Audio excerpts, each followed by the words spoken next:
Hey, dogs of the world.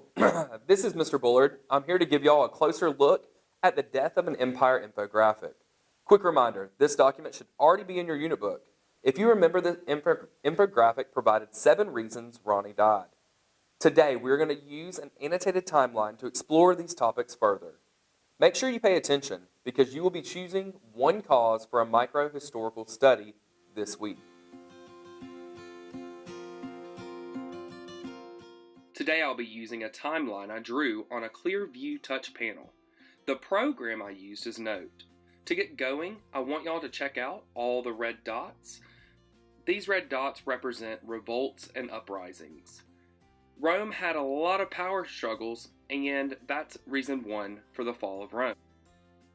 The next thing we're going to look at is the 6th reason why Rome fell, and that's military spending. The empire is so large, it stretches from the Atlantic coast all the way to the Tigris and Euphrates rivers. Remember Mesopotamia?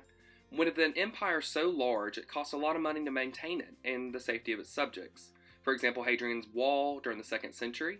When they spend so much money on those types of projects, they lose out on infrastructure.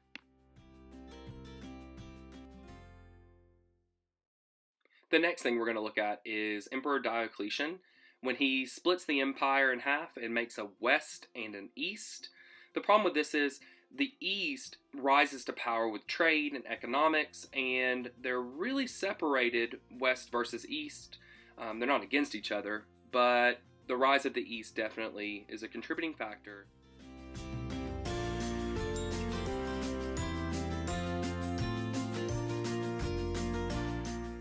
Now we're going to look at the loss of traditional values. Rome was a polytheistic state where the emperor was divine, had a lot of authority. Well, when Christianity becomes legalized with the Edict of Milan, it really shifts the power from the emperor to the church. The problem with this is when the church has more power, people lose respect in the emperor. Now we're going to look at another cause, the weak Roman legions. We're seeing a shift where now the emperor is hiring mercenaries to fight for the Roman Empire. The mercenaries come from all different places, Germanic tribes, for example, and they're not invested in the empire. So really, when you're not invested for what you're fighting for, you're going to lose that strength.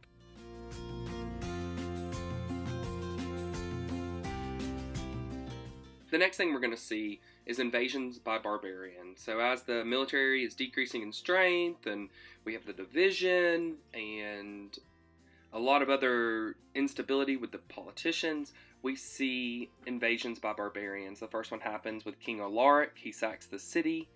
Then you have the Vandals that come by, and they're sacking the city also. At the end of the day, the final blow was their Germanic leader that led a revolt that took over the city and overthrew the emperor. So that would be the straw that broke the camel's back, per se. This annotated timeline was very short, very brief, and did not go into the detail that you probably will need to complete your project. I will post it on the Google Classroom. Well, that wraps up the causes of the fall of Rome. Now, which one do you think is the most important? Political instability, loss of traditional values, weak Roman legions, invasions by barbarian tribes, economic troubles, military spending, or the rise of the East? Once you have chosen your cause, go to our Google Classroom for more information and get to work.